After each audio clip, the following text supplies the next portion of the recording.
ব্যবহারিক ক্লাসে সবাইকে স্বাগত। আজকে আমরা আরশোলার পৌষ্টিকতন্ত্র পর্যবেক্ষণ করব।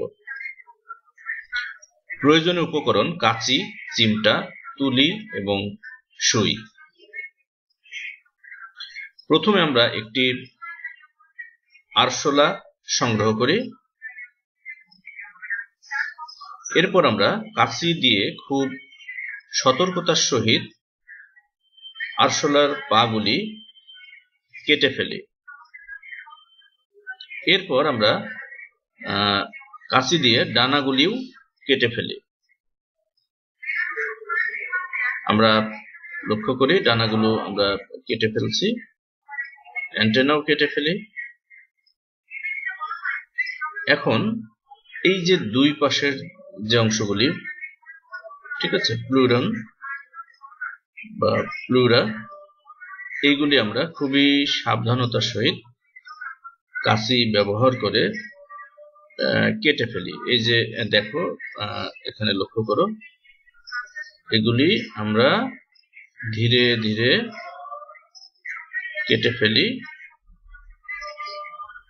হ্যাঁ, উভয় পাশে আমরা এই কাজটি করব। এখানে লক্ষ্য করো যে কিভাবে কাজটি করা হচ্ছে। এখন অপর পাশের যে অংশ সেইগুলো চলো আমরা কেটে ফেলি। ওকে, এখন আমাদের কাজ মোটামুটি শেষ। এরপর মাথায় আলপিন দিয়ে কি করতে হবে, এটিকে আমাদের যে ট্রে রয়েছে সেই ট্রেতে আটকে দিতে হবে। তো এতক্ষণ আমরা যে প্রক্রিয়াটি দেখলাম, চলো আরো একবার সেই প্রক্রিয়াটি প্র্যাকটিস করি। তো এই যে পিঠের দিকের যে অংশ, এই অংশটাকে আমরা জানি যে টারগাম বলে। পাশের যে অংশ দেখো, প্লিউরা যেগুলোকে বলা হচ্ছে, সেই প্লিউরাগুলি আমরা এখন কেটে ফেলি এবং বক্ষদেশীয় যে অঞ্চলটি রয়েছে সেখানেও পার্শ্বীয় অংশগুলো আমরা কেটে ফেলি। ভিডিওতে তোমরা লক্ষ্য করো। ওকে, এরপর আমরা ট্রেতে কি করব, যে এই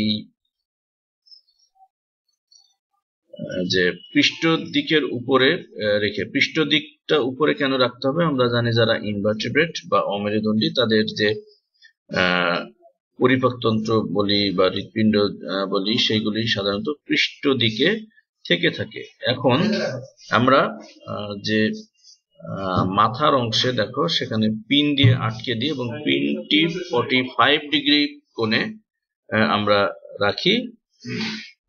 ঠিক অপর প্রান্তেও একই কাজটি করি, আরেকটি পিন দিয়ে শেষ খণ্ডকে আটকে দেই। তোমরা ভিডিওটি লক্ষ্য করো।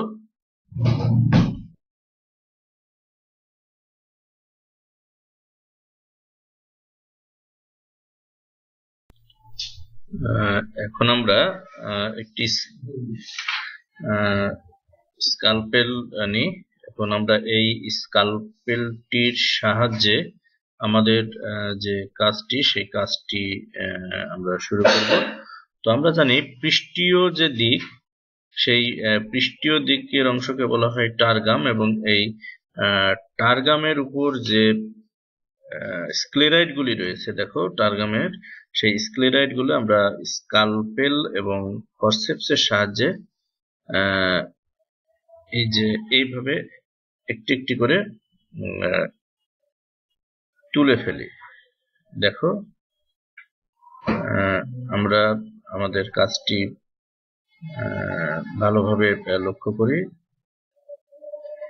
এই কাজটি খুব সাবধানতার সহিত করতে হবে।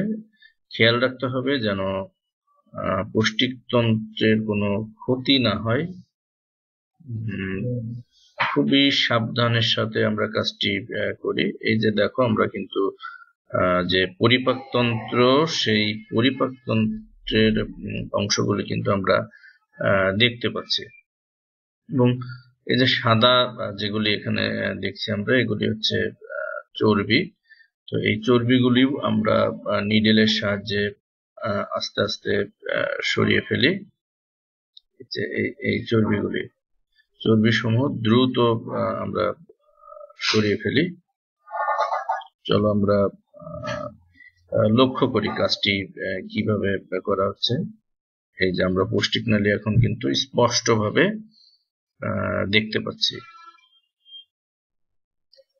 এই যে এখন কিন্তু আমরা আরো ভালোভাবে দেখতে পাচ্ছি। এই যে এটি হলো ঘাসফড়িং এর যে পরিপাকতন্ত্র, সেই পরিপাকতন্ত্রের অংশটি। আর এই যে এখানে যে সাদা অংশটি আমরা দেখছি, দেখো এটি হলো ঘাসফড়িং এর লালা গ্রন্থি। তো এখন আমরা প্রত্যেকটা অংশ আলাদাভাবে পর্যবেক্ষণ করি। এই যে এইটুকুই হচ্ছে আমাদের যে পৌষ্টিকতন্ত্র, সেই পৌষ্টিকতন্ত্রের অংশটুকু। এই যে এখানে দেখো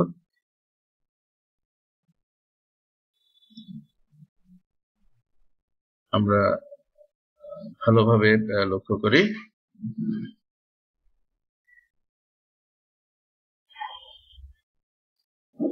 এই যে এখানে দেখো হলুদ রঙের আমরা কিন্তু মালপিজিয়ান নালিকাও দেখতে পাচ্ছি। ঠিক আছে, এই যে হলুদ,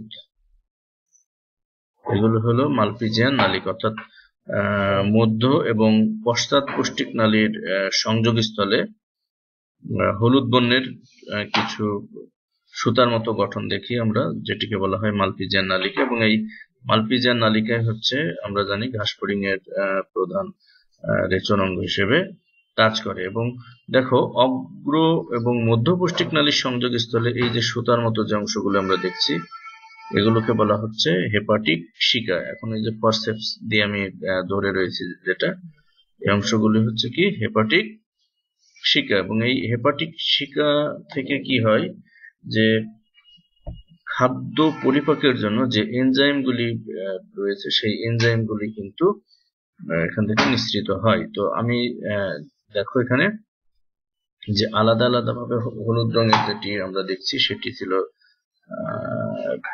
মালপিজিয়ান নালিকা, এবং ঠিক তার উপরের অংশেই দেখো যেগুলো আমরা সুতার মতো অংশ দেখলাম 6 জোড়া, এটি হলো হেপাটিক শিকা।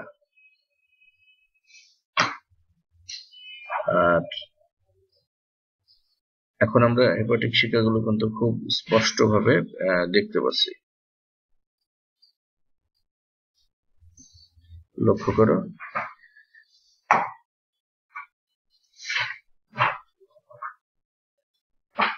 এই যে এইগুলো হলো হেপাটিক শিকা। তো এই অংশগুলো প্রত্যেকটি আলাদা আলাদা ভাবে তোমাদের দেখাতে হবে, এবং প্রত্যেকটি অংশের কাজগুলিও আমাদের খুব ভালোভাবে জেনে রাখতে হবে। মনে রাখবে যে যখন তুমি এটি পরীক্ষার কেন্দ্রে প্রদর্শন করবে, তখন তোমাকে কিন্তু এই কাজগুলি সম্পর্কে জানতে হবে, কারণ এগুলি শিক্ষক অর্থাৎ এক্সটার্নাল তোমাকে কিন্তু জিজ্ঞাসা করতে পারে। তো এই যে আমরা আমাদের যে পাঠ্য বইয়ের চিত্রটি রয়েছে, সেই চিত্রটির আলোকে যদি আমরা দেখি, ঠিক এরকম আমরা দেখব। এই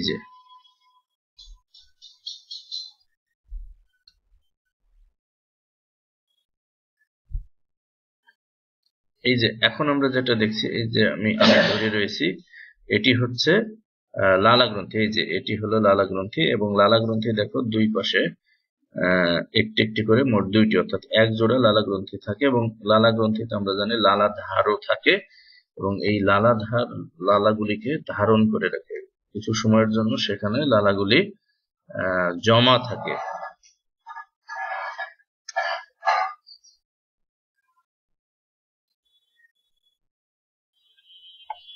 এই যে এটি হলো ঘাসফড়িং এর লালা গ্রন্থি। এই যে তুমি চিত্রটির সাথে কম্পেয়ার করে দেখো। তোমরা তোমাদের পাঠ্য বইটি পাশে রাখতে পারো, অথবা তোমাদের যে প্র্যাকটিক্যাল বইটি রয়েছে, সেই ব্যবহারিক বা প্র্যাকটিক্যাল বইটি পাশে রেখেও এই বিষয়গুলি অবজার্ভ করবে, তাহলে তোমরা বিষয়গুলি খুব সহজেই শিখতে পারবে। আমি স্লাইডের উপরে উঠাই যিনি লালা গ্রন্থিটি, এই যে পানির ভিতরে রয়েছে, এটি হলো ঘাসফড়িং এর লালা গ্রন্থি।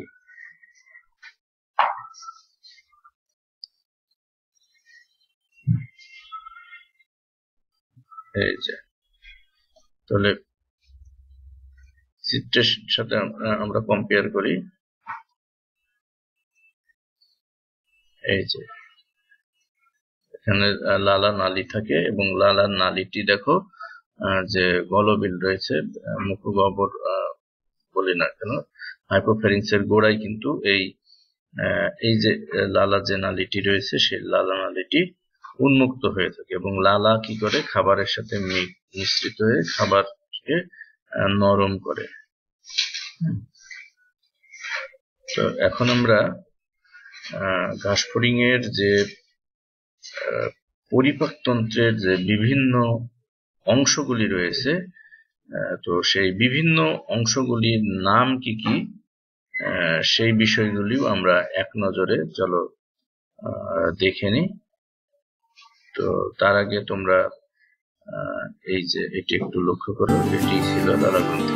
তো চলো বিভিন্ন অংশ দেখি। প্রথমে থেকে মুখছিদ্র, এরপরে থেকে অন্ননালী, তারপরে থেকে ক্রপের পরে থেকে গিজার্ডের পরে থেকে হেপাটিক শিকা, এরপরে থেকে মেসেন্টেরন, তারপর থেকে মালপিজিয়ান নালিকা, ইলিয়াম, কোলন এবং রেকটাম বা মলাশয় এবং সব শেষে থাকে বায়ুছিদ্র। তো আজ এ পর্যন্তই। সকলে ভালো থাকবে। আল্লাহ হাফেজ।